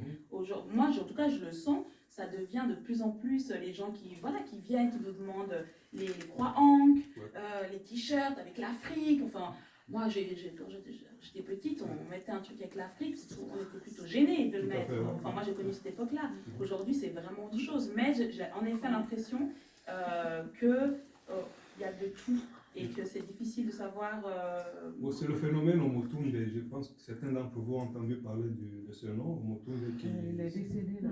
Oui, il est décédé, c'était un Guadeloupéen. Un grand deuil là. Tout à C'est fait. vraiment un deuil pour l'Afrique. Tout à fait. On va faire un colloque sur lui à la rentrée en septembre. Ça, c'est- Et Omotunde, en fait, c'est quoi? C'est tout simplement quelqu'un qui a rempli un vide. Le vide du fait qu'à l'école, on ne nous apprend pas notre Non, histoire. mais il y a un vide. Et ces gamins qui sont là à montrer l'Égypte antique, etc., qu'est-ce qu'ils montrent? Ils montrent en fait des vestiges historiques qu'on aurait dû nous présenter à l'école. Mais l'école coloniale n'a pas enseigné cette histoire-là. L'école post-coloniale ne l'enseigne pas. À l'université Cheikh Anta Diop, c'est aujourd'hui ou il y a 2 jours, c'est les 100 ans. 7 février. Non, c'est le 7 février, les 100 ans. Il faudra. Non. Il faudra faire quelque chose effectivement pour les 100 ans de Cheikh Anta Diop. Mais Cheikh Anta Diop a évidemment la plus grande université du pays qui porte son nom, mais c'est tout. Bon, ils ont accepté de mettre une sorte de buste à l'entrée de l'université Cheikh Anta Diop, mais l'enseignement, c'est-à-dire toute la philosophie qui est dans les ouvrages qu'il a écrits, n'est toujours pas enseignée. Il y a quelques professeurs qui l'introduisent par-ci, par-là, etc. Mais dans le programme d'enseignement, ni à l'université, ni dans les écoles secondaires, ni à l'école primaire, comme les chefs d'État le disaient, Macky Sall le disait il n'y a pas encore longtemps, il n'est toujours pas enseigné. Donc notre histoire, malheureusement, souvent est présentée comme l'histoire de l'homme blanc en Afrique. Et même, j'ai envie de dire, parce que moi j'ai mes filles 16 et 10 ans, en 2022, dans les écoles, l'homme noir apparaît toujours comme esclave. Enfin, c'est sa seule identité. Enfin, et c'est là où moi, mon cri de cœur de maman crie l'urgence. Et je pense que c'est en effet même ce lieu-là crée un vide urgent parce que là on est, c'est tout beau, c'est tout joli, mais il y a une vraie urgence alarmante par rapport à des enfants qui, j'exagère dans mes termes, mais qu'il faut aller sauver. Moi je parle carrément d'aller sauver des gamins à qui tout à coup, encore en 2023, entendent la première fois qu'ils entendent parler d'eux-mêmes, c'est en tant qu'esclaves. Et avant, il n'y a rien. Et quand des fois les enfants essaient de demander plus, soit ils n'ont pas les ouvrages, soit ils disent qu'ils n'ont pas les profs, qu'ils n'ont pas les manuels, ils savent pour les pas. parents qui ne savent pas, Exactement. qui ne transmettent pas. Exactement. Ça. Donc du coup, je pense que Non, c'est pour ça que j'ai dit, il y a beaucoup de travail à il y a faire. du travail. On ne va pas chômer. Bon, c'est pas payant, mais Non, c'est payant. Oui, Paloma. Oui, justement, par rapport à la place que prend la notion d'école, j'aimerais bien qu'on redéfinisse ça aussi, parce que l'école, ça commence à la maison. C'est amnésie culturelle aussi par le manque de transmission des parents sur lequel il faut insister. Ça crée vraiment une coupure culturelle, historique sur laquelle il faut insister. Mais c'est vrai que je pense que c'est générationnel. Typiquement, moi, mon père, il est de l'école aussi coloniale. Il a fait l'école coloniale. Donc en fait, on va te transmettre, je ne dis pas qu'il a fait un mauvais ou un bon travail, je pense qu'ils ont fait un bon travail, mais ils vont te transmettre peut-être plutôt au niveau, je sais pas, culinaire, musical, ou te faire vivre quand tu as la chance de pouvoir, qui peuvent t'amener dans la famille, les villages, donc tu observes. Mais en effet, là où je me suis rendu compte, c'est que finalement, cette connaissance de l'identité africaine, de certains préceptes, même des philosophes, la philosophie africaine, qui l'a enseigné où? Enfin, donc du coup, à l'école, enfin à la maison, je pense que moi-même, moi-même, j'ai mes enfants, je me dis, bon, là j'ai voulu commencer à dire, je leur transmets des connaissances sur les traditions africaines, mais je ne savais pas par où, quoi commencer. Alors oui, tu achètes 2-3 bouquins, etc., mais tu n'as pas, en tout cas à Genève, ou ensuite, tu n'as pas un lieu, comme par exemple les Portugais ont leur école portugaise, tous les autres enfants peuvent aller et après ils reviennent très fiers d'eux à l'école et puis ils vont dire, tu sais, ils connaissent leur identité. Et puis en même temps, c'est tellement vaste que moi-même qui suis, imagine, moi qui suis là-dedans au quotidien, je ne sais pas exactement, c'est un peu freestyle, j'ai l'impression ce que je dis à mes filles. Alors j'imagine même pas ceux qui n'ont, les parents qui n'ont pas encore pris conscience ou ne sont pas éveillés sur ça. Ils vont, voilà, enfin, moi je me questionne par rapport à leur cours, mais il y a des parents, soit ils n'ont pas le temps, soit ce que l'école dit est juste, ils ne vont pas aller plus loin. Non, je suis tout à fait d'accord avec toi, c'est juste pour décentraliser le pouvoir que l'école a en fait. Parce que finalement, l'éducation, ça commence à la maison aussi. Donc, mais je pense que c'est pour ça que, typiquement, ici, les formations vont être pour les enfants, mais aussi pour les parents. Et j'espère que les parents pourront venir prendre des notions. Ça paraît peut-être, c'est vrai que ça peut faire un peu, c'est vrai, prétentieux. On va vous ce lieu va vous apprendre, mais finalement, comme j'ai dit, moi-même, je disais à M. Kalma, je serais la première à être étudiante de ces cours, parce on est très pauvres au niveau des connaissances. C'est ce qu'a illustré tout justement ce qui est arrivé au Rwanda, parce que le Rwanda, ils en sont quand même arrivés au génocide. Le premier génocide généré par des Africains contre d'autres Africains, et j'espère que c'est le dernier de l'histoire, a été perpétré en tout cas dans ce pays et aussi dans le pays voisin à d'autres moments. Mais en même temps, ils ne savaient pas comment aborder la question au niveau de la jeunesse, dans les écoles, comment faire passer le message.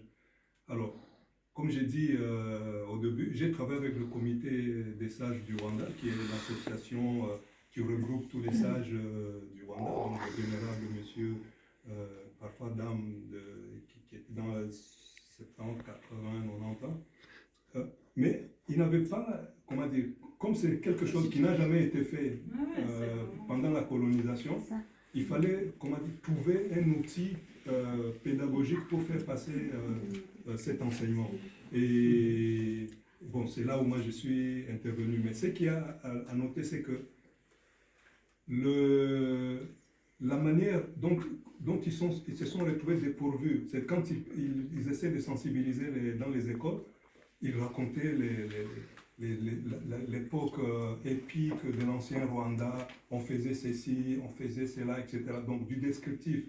Mais le descriptif, ça va très bien. C'est comme aujourd'hui, on nous décrit aussi, voilà, l'Égypte antique, voilà, les monuments, les pyramides, etc. C'est vous, c'est nos ancêtres, etc.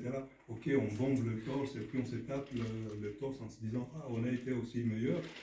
Mais comment faire passer au niveau de l'état d'esprit cet esprit de personne qui construit des pyramides dans la tête de quelqu'un à qui on a toujours dit que tu n'es rien, tu ne peux réaliser quoi que ce soit, etc., etc. Et c'est là où intervient maintenant comment faire passer les connaissances qui sont tout à fait à portée de main, comment les faire passer dans l'esprit des autres. Et par exemple, tu as parlé des parents. Dans le kit pédagogique que j'ai fait, pratiquement la moitié des exercices sont à faire en famille. C'est-à-dire même l'histoire du nom, j'explique qu'il faut demander aux parents, parce que les gamins ne vont pas découvrir eux-mêmes, voilà, papa m'a donné tel nom parce que ceci, cela, etc. Et donc, c'est travailler avec les parents, les grands-parents, l'entourage. Le nom est porteur. Moi, j'ai posé la question de mon nom de famille, parce que mon prénom est un prénom français, Péri, qui est Yabi.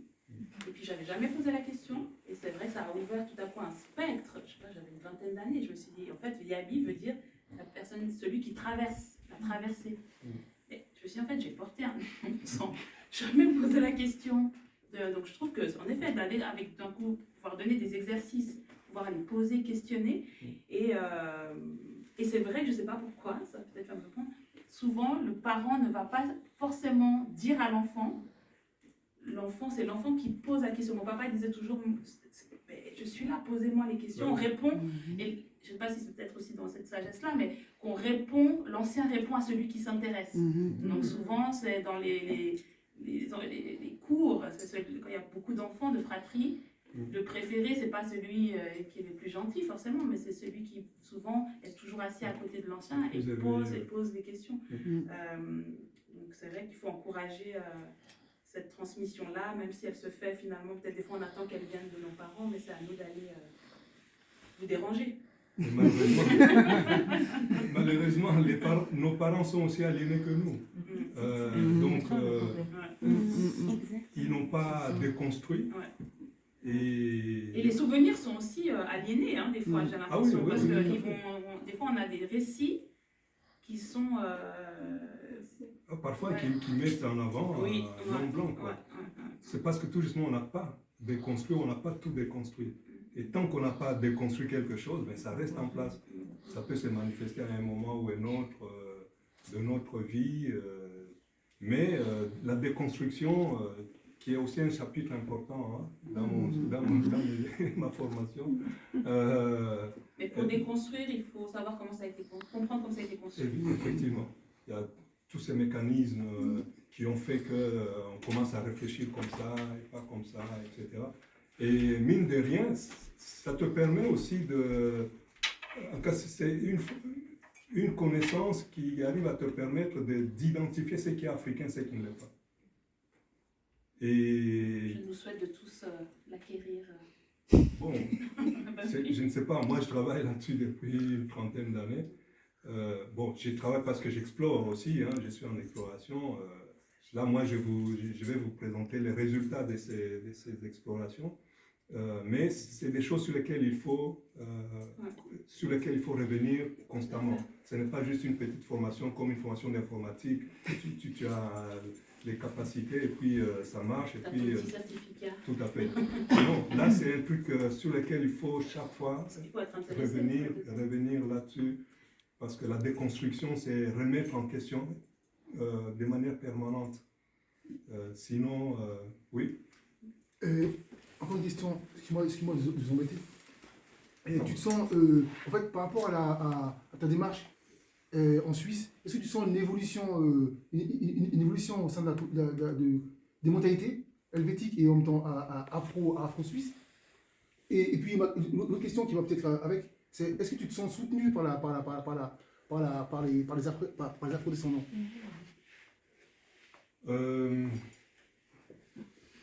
La première question, c'est est-ce que je... Tu vois un tu vois changement l'évolution dans les mentalités?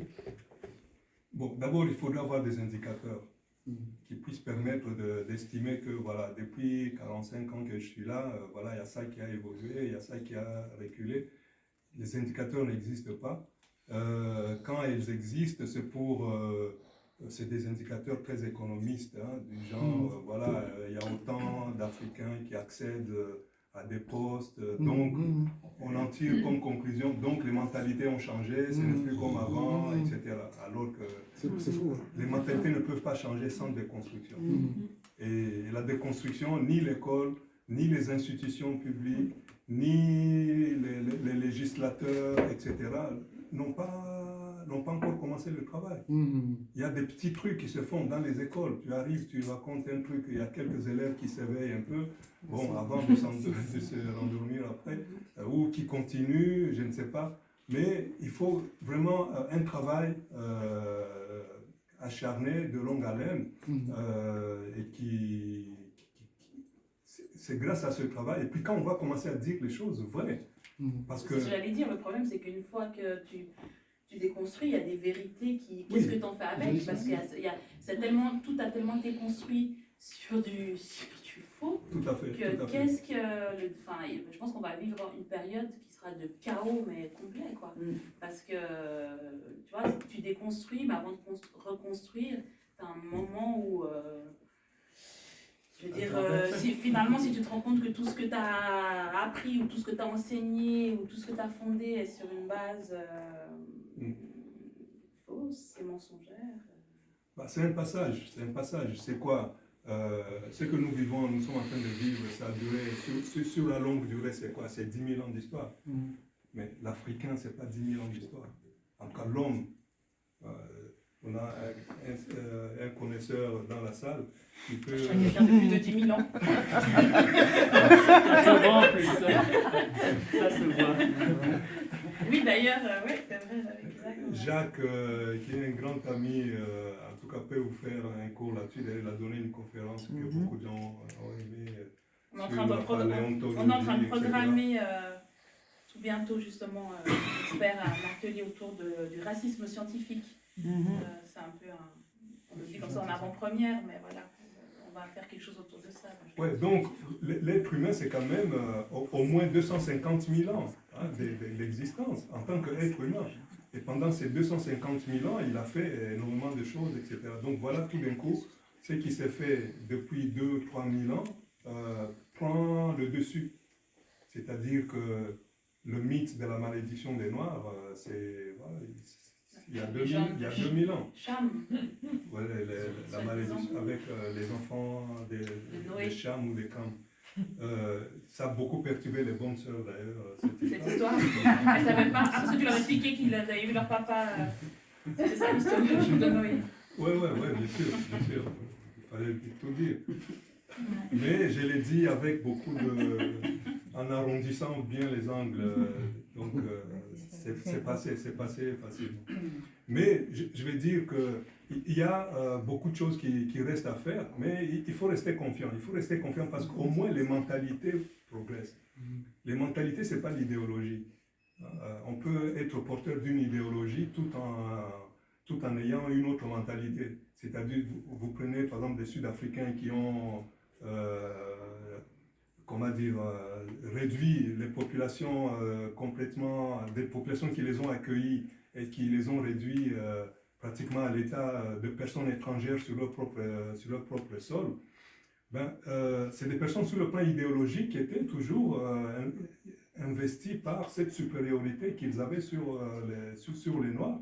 Mais n'empêche que dans cette supériorité, il y a certains d'entre eux, qui avaient développé une mentalité d'ouverture vers le noir, etc., sans nécessairement remettre en question la supériorité. Et donc, les gens peuvent connaître une certaine... C'est à double vitesse, quoi. Oui, il faut avoir l'idéologie, mais... L'idéologie, elle est ancrée très profondément.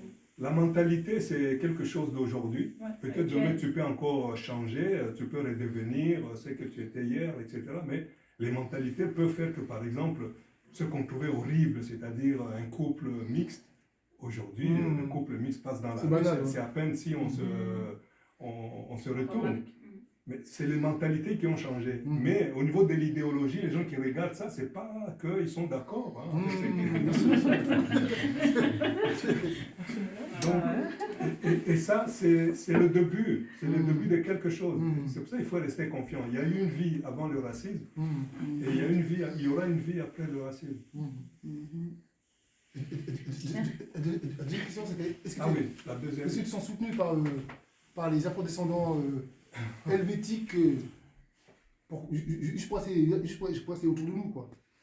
Soutenus, bon, je ne sais pas si je cherche d'abord leur soutien. Leur respect.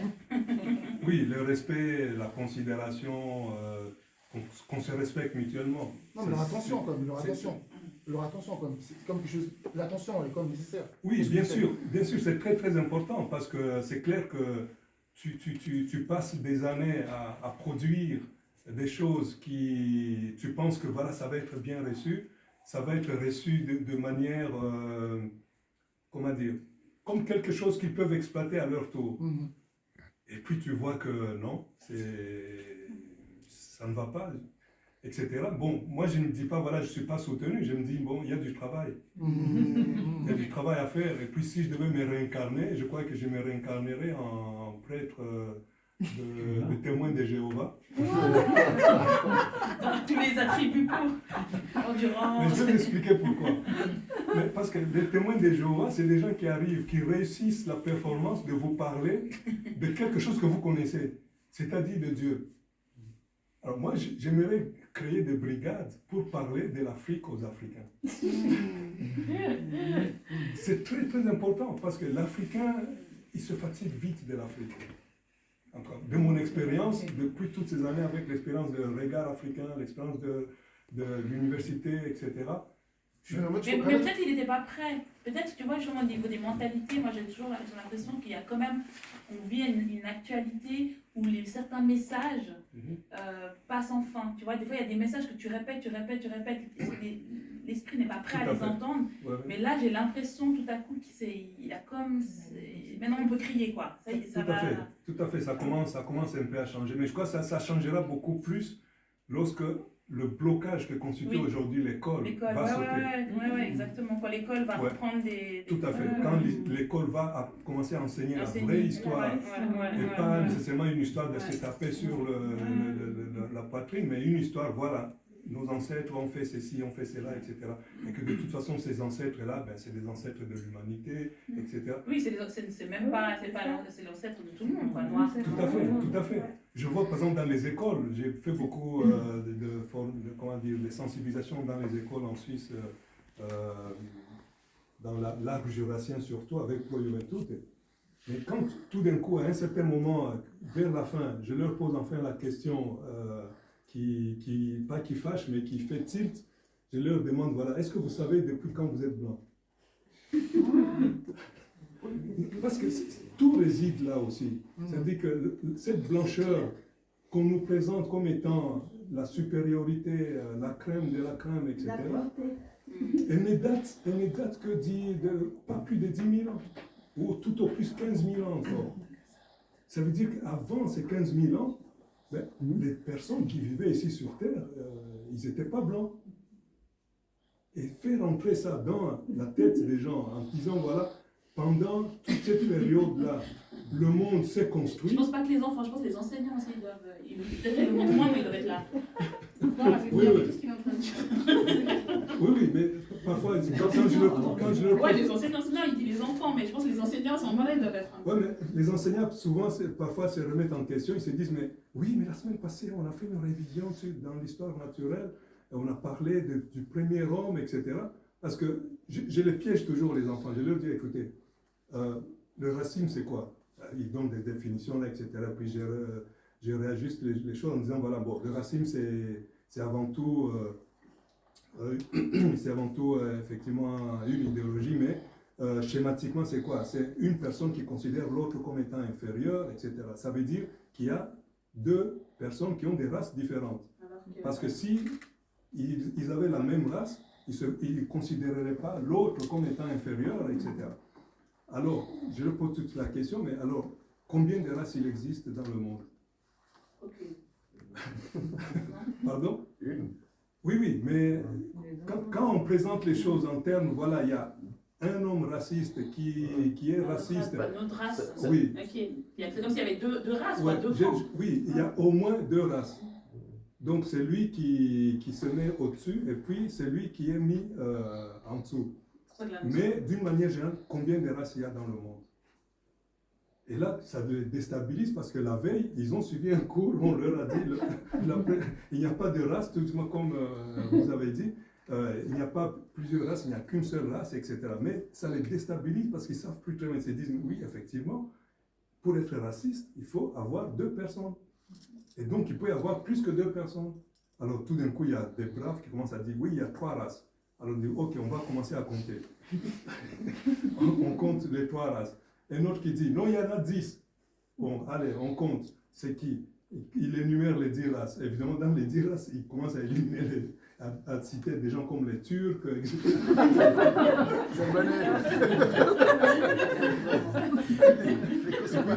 Tout d'un coup, il se rend compte que non, ça encore. Ça joue pas je reprends. Tout à fait, c'est possible, tout à fait. Mais donc, il arrive à un certain moment où ils sont dans une impasse. Ils veulent aller plus loin, mais ils trouvent que c'est absurde d'aller plus loin parce que ça ne correspond à rien. Et alors ils reculent, et puis à la fin, il y en a un qui prend le courage à me dire, mais il n'y en a qu'une. C'est la même. Donc le racisme. Non. Après, je pose maintenant, alors s'il n'y en a qu'une, cette race-là, elle avait quelle couleur? Quelle couleur de peau? Puisqu'il n'y en a qu'une. Elle commence à réfléchir. Elle dit, mais puisque l'homme est né en Afrique, ça, ils n'ont pas oublié. Oui, il devait être noir. Je dis, bon, ok. Alors, comment se fait-il que Et re-regarde là. comment se fait-il que ces hommes se sont retrouvés sur le territoire européen? Parce que le premier homme est né en Afrique. Donc les hommes qui sont ici sont un produit de cette humanité-là. Je suis tellement voulu être enfant et que tu sois arrivé à ma classe. Alors comment ces hommes qui étaient noirs sont arrivés ici en Europe et comment se fait-il qu'on Passe mon petit sac. on Le en voit petit. plutôt des blancs et pas des noirs comme race plus ou moins originelle ici en Europe? Je commence à réfléchir, ça va un peu dans tous les sens. Et puis il y a certains qui arrivent comme à sortir le fait que oui, il y a eu la transformation, etc. C'est là où maintenant moi, je commence à leur expliquer tout ce qui a concouru à ce que il y a des transformations qui sont dues au climat, à la nourriture, aussi au vent, etc., auquel on est confronté, etc., qui font qu'aujourd'hui, on voit le résultat avec des personnes qui sont blancs, parce qu'ils ont perdu leur mélanine. Et le jour où ils rentrent en Afrique et qu'ils passent 10 000 ans en Afrique, Je deviens noir. au bout de 10 000 ans, ils vont devenir noirs. De la même manière que les noirs qui vivent ici, si on les envoie au Danemark, D'un moment. au bout de 10 000 ans, ben, ils seront blancs. Parce que 10 000 ans, ça travaille sur la mélanine. Mais ce qui est incroyable, enfin, moi je trouve que ça paraît tellement simple et évident. C'est Enfin, c'est évident. tellement simple que. Mais on n'en parle pas dans les écoles. Ouais, non, mais et puis qu'on a justement, on se rend compte que finalement le racisme c'est une idéologie qui a été construite avec un enjeu bien précis, quoi. Tout à fait. Et un enjeu capitalisme, impérialiste et vorace. Donc, parce que ça n'existe pas, vu qu'on est la même et unique race.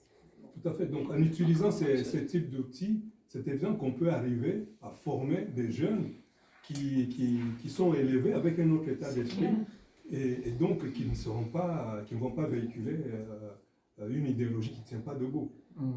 En tout cas, il faudra alors transformer cette idéologie et créer une autre. Mais cette idéologie-là, telle qu'elle est articulée aujourd'hui, elle ne tient pas la route. Avec juste quelques éléments.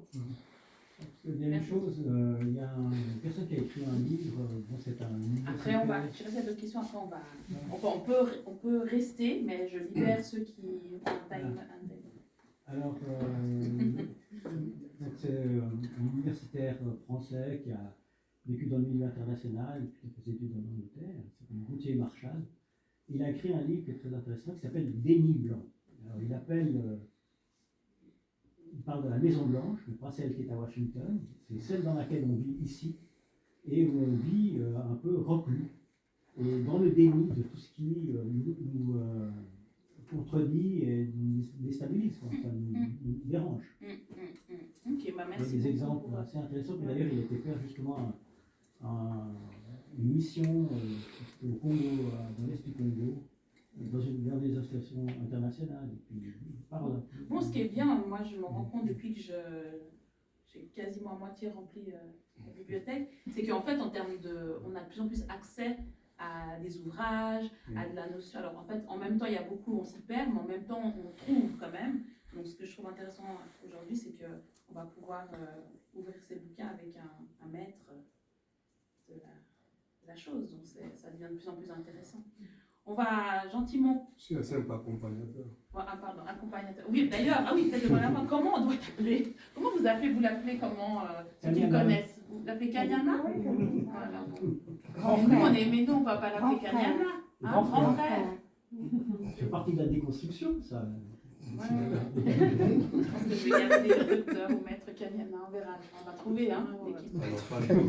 Non, mais on est très déstabilisés de l'appeler comme ça, Kanyana. En tout cas. C'est vrai que vu l'âge. Oui, puis surtout que nous, on appelle Kanyana. Il y a un autre Kanyana de notre génération, son fils, donc du coup, on va trouver l'appellation. Vous m'appelez tonton ou... Tonton. Non, mais quand il y en a qui arrivent en retard, Oui. Dans ton cas. Oui. Ou assez court, là, elle appelle tonton, là, tonton Kanyana. C'est vrai, pour passer en douce. En tout cas, merci infiniment pour ce moment, pour votre présence, pour votre participation aussi. Merci, monsieur Dr Kanyana Mutombo. Je ne donnerai pas ton autre nom que je connais parce que j'ai bien étudié. Là, on le laisse dans le passé. C'est Et, très bien. et je vous remercie. Vraiment, on est dans le... Voilà, on a inauguré le week-end dernier. Aujourd'hui, c'était la rencontre avec Monsieur Mutombo. Semaine prochaine, premier ciné-club. Donc ici, il y aura un ciné-club tous les mois et une rencontre littéraire tous les mois. Donc ciné-club avec un film qui a été coproduit d'ailleurs par l'UPAF, qui s'appelle Congo, une tragédie politique. Donc c'est chaque fois un ciné-club, projection plus débat. Donc n'hésitez pas à vous inscrire parce que ça sera toujours 20, comme on est 20-25 maximum. Donc si vous êtes intéressé, inscrivez-vous, ça c'est jeudi prochain. Et puis vous pouvez aller vraiment sur notre site, on met à jour la programmation. Donc elle va s'étoffer aussi au fil du temps, notamment avec les propositions, les idées qui nous arrivent. Donc voilà, parlez autour de vous de ce lieu. Ne parlez pas de nous, mais vraiment de ce lieu moi, dans mon idéal, c'est que bientôt ça soit un lieu où on le lance, mais qui appartienne à chacun d'entre nous. Donc parlez-en, conviez les amis, dites que c'est cool, que c'est chouette, que c'est in, que c'est tendance. Même si on va partir des selfies, on ira loin pour être visible. Mais voilà, en tout cas, tout le monde est bienvenu. Je vais essayer d'amener des pop-corn, faire des petits trucs de pop-corn pour le ciné-club, 2-3 petits trucs sympas. Donc l'idée c'est de passer des bons moments, de ne plus vouloir partir et puis se sentir comme à la maison et puis de repartir avec la transmission de savoir et puis une forme de bien-être intérieur aussi. C'est très important ce genre de lieu et d'espace-temps. Donc voilà, merci beaucoup. Merci à toi aussi, Perrine. Merci à toute l'équipe, mais aussi à tous ceux qui représentent l'UPAF qui sont là. J'oublie toujours de les citer, mais bon. C'est des collaborateurs, aussi infatigables, qui arrivent à dégager de temps en temps un peu plus de temps. Et j'étais vraiment très heureux. Je ne sais pas ce que ça donnera dans vos esprits, cet échange. Moi, c'est déjà, ça travaille déjà. Et non, en fait, j'ai envie il faut que ça continue là. Il faut vraiment tu puisses nous transmettre et puis qu'on puisse aller. En tout cas, j'espère au moins que je vous aurai transmis l'intérêt qu'il y a à vous intéresser à l'Afrique. Moi, oui, je ne sais pas si aussi. Et même si vous avez déjà commencé à vous intéresser à l'Afrique, parce que je ne pense pas que vous qui êtes là, vous êtes des renégats. Si vous êtes là, c'est parce qu'aussi vous avez fait toute une déconstruction qui vous amène à passer, qu'on a fait 2 heures ou 3, je ne sais plus, 4 heures. À écouter un Africain raconter peut-être des Et puis on a lancé l'événement il y a 2 jours, donc c'est vraiment... En plus, dans la précipitation, etc. Donc en tout cas, merci beaucoup. Et on est ensemble. On est ensemble. On affronte les mêmes défis et avec devant nous les mêmes perspectives. Merci. Merci.